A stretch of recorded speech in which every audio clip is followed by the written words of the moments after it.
கௌமாரிகா காண்டம் 53ஆம் அத்தியாயம்.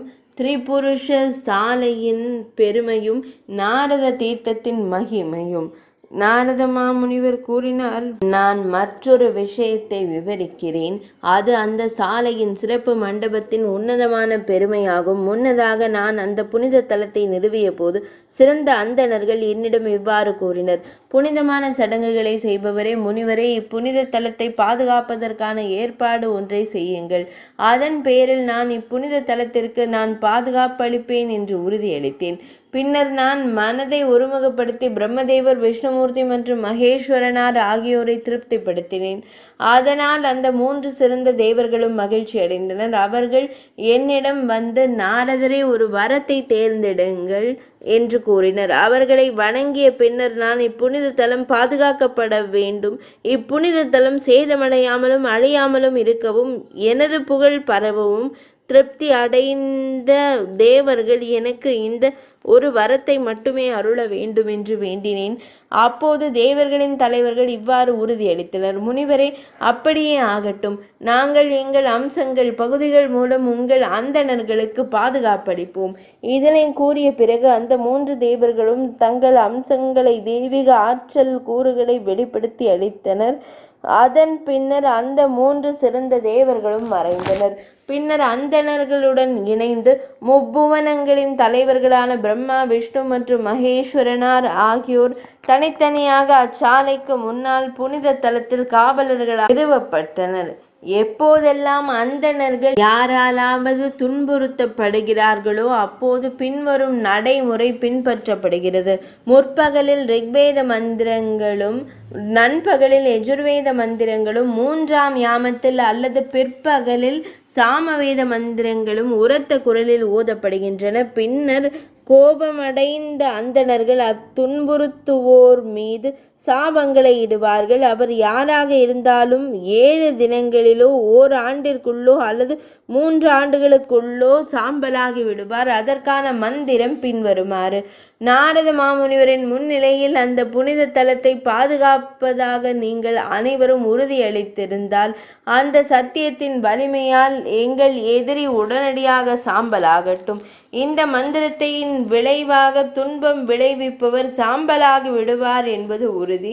3 புருஷர்களின், அதாவது தெய்வங்களின் சன்னதியை தினமும் தரிசித்து அவர்களை வழிபட்டு மகிழ்விப்பவர் தேவலோகத்தின் சிறந்த வாயிற்காரராக இருப்பார்.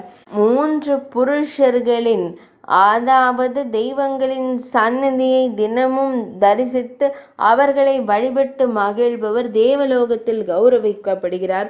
3 புருஷர்களின் சன்னதியின் பெருமை குறித்த பகுதி நிறைவடைந்தது. நாரத தீர்த்தத்தின் ஏரியின் பெருமை. நாரத மாமுனிவர் கூறினார், பிரத்தையின் மைந்தனே அர்ஜுனா, நான் மற்றொரு விஷயத்தை கூறுகிறேன். எனது ஏரியின் பெருமை அளப்பரியது, இணையற்றது மற்றும் தேவர்களாலும் அடைவதற்கு மிகவும் அரிதானது. முன்பு ஒரு தர்பை புல்லின் நுனியை கொண்டு இந்த ஏரியை நானே தோன்றினேன். செம்பு பாத்திரத்தை பயன்படுத்தி அதிலிருந்த மண் வெளியேற்றப்பட்டது. அனைத்து புனித தீர்த்தங்களிலிருந்தும் சிறந்த நீர் கொண்டு வரப்பட்டு அந்த ஏரியில் ஊற்றப்பட்டது. அதன் மூலம் அந்த ஏரி நிரம்பியது.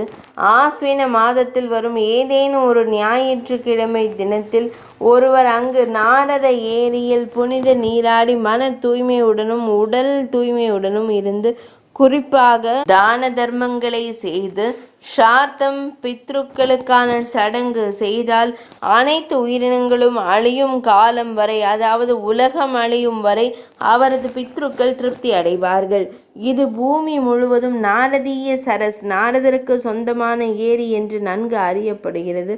மிகுந்த புண்ணியத்தின் மூலமே தேவர்களாலும் கூட இது அடையப்படுகிறது.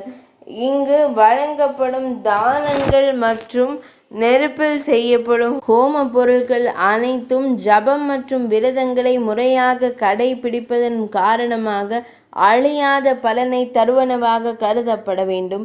நாரத மாமுனிவரின் அந்த சிறந்த ஏரியில் நீராடி நம்பிக்கையுடன் நாரதேஸ்வரரை வழிபடுபவர் அனைத்து பாவங்களிலிருந்தும் விடுபடுகிறார். 22ஆம் பகுதி. பிரத்தையின் மைந்தனே அர்ஜுனா, கத்ருவின் சாபத்திலிருந்து விடுபடுவதற்காகவும் தங்களின் நலனை வேண்டியும் அனைத்து நாகங்களும் அரவங்களும் முன்னொரு காலத்தில் இந்த தீர்த்தத்தில்தான் தவம் புரிந்தன. பின்னர் இந்த புனித தீர்த்தத்தின் சிறப்பால் அவை பெரும் சித்தியை ஆன்மீக ஆற்றலை அடைந்தன. அதன் பின்னர் மகிழ்ச்சி அடைந்த அந்த நாகங்கள் அனைத்தும் நாரத மாமுனிவரின் ஏரியின் வடக்கு பகுதியில் நாகேஸ்வரன் என்ற பெரும் பெயருடைய சக்தி வாய்ந்த லிங்கத்தை பிரதிஷ்டை செய்தன. நாரதரின் அந்த சிறந்த ஏரியில் நீராடி மிகுந்த பக்தியுடன் நாகேஸ்வரன் எனும் ஹரனை சிவனை வழிபடுபவர்களுக்கு கிடைக்கும் புண்ணியம் அளப்பரியது. நாகங்களின் வாக்குறுதிப்படி அவர்கள் அரவங்களை கண்டு அஞ்ச தேவையில்லை. நாரதருக்கு சொந்தமான ஏரியின் பெருமை குறித்த விளக்கம் நிறைவடைந்தது. நாரத மாமுனிவர் கூறினார், பாண்டுவின் மைந்தனே, இங்கே அபராதபாரகா என்ற பெயருடைய ஒரு தேவி இருக்கிறார். பிரம்மாண்டத்தின் அண்டத்தின் நுழைவாயிலில் எப்போதும் உறைபவர் அவரே. 24 கோடி தேவதைகளால் அவர் பாதுகாக்கப்பட்டவர். நீண்ட காலம் தவம் செய்து அவரை திருப்திப்படுத்தி அந்த இடத்திலிருந்து நான் இங்கு அழைத்து வந்தேன். அந்த மகாதேவி மேற்கு நுழைவாயிலில் பிரதிஷ்டை செய்யப்பட்டார். நகரத்தின் கிழக்கு நுழைவாயிலில் துவாரவாசினி பிரதிஷ்டை செய்யப்பட்டிருந்தார். சைத்திர மாதத்தின் தேய்பிறை 9ஆம் நாளில் கிருஷ்ணபக்ஷ நவமி திதியில் ஒரு மனிதன் அந்த குண்டத்தில் தீர்த்த குளத்தில் நீராடி அர்க்கியம், பகுள மலர்கள், மகிழ மலர்கள், நெய்வேத்தியம், நறுமண பொருட்கள், தூபம் போன்றவற்றை கொண்டு அந்த தேவியை வழிபட வேண்டும். அவன் செய்த பாவம் 7 பிறவிகளில் செய்த பாவங்கள் அனைத்தும் உடனடியாக அழிந்து போகும். மனிதன் எதனை விரும்புகிறானோ அதை அவன் அடைவான். மலட்டுத்தன்மை கொண்ட ஒரு பெண் சைத்திர மாதத்தின் 9ஆம் நாளில் அங்கு புனித நீராடி மலர்கள், தூபம் மற்றும் அர்க்கியம் வழிபாட்டு நீர் கொண்டு வழிபடுவதன் மூலமே ஒரு மகனை பெறுகிறாள். அன்னை அனைத்து தடைகளையும் நீக்கி பக்தர்களுக்கு அனைத்து சித்திகளையும் உடனடியாக அருள்கிறாள். இது சந்தேகத்திற்கிடமின்றி உண்மையாகும். மனிதன் இதே விதிமுறைகளின்படி உத்தர துவாரகையையும் வடக்கு நுழைவாயில் வழிபட வேண்டும். அந்த சிறந்த மனிதனும் அதே பலனை பெறுவான். கிழக்கு நுழைவாயிலில் எழுந்தருளியுள்ள துவாரவாசினி தேவியினை வழிபடுவதன் மூலம் ஒருவன் தான் விரும்பிய பலனை அடைவான்.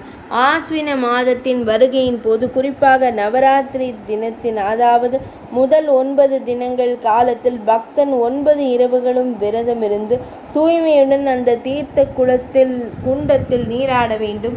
மலர்கள், தூபம், நெய்வேத்தியம் மற்றும் நீர் படைப்பு, அர்க்கியம் ஆகியவற்றுடன் அந்த தெய்வத்தை பக்தியுடன் வழிபட வேண்டும். புத்திர பாக்கியம் இல்லாதவர் புத்திரர்களை பெறுவார். ஏழை செல்வம் அடைவான். பிரதையின் மைந்தனே அர்ஜுனா, மலட்டு பெண்ணும் குழந்தையை பெற்றெடுப்பாள். இதில் எந்த ஐயமும் இல்லை. 53ஆம் அத்தியாயம் இனிதே நிறைவடைந்தது.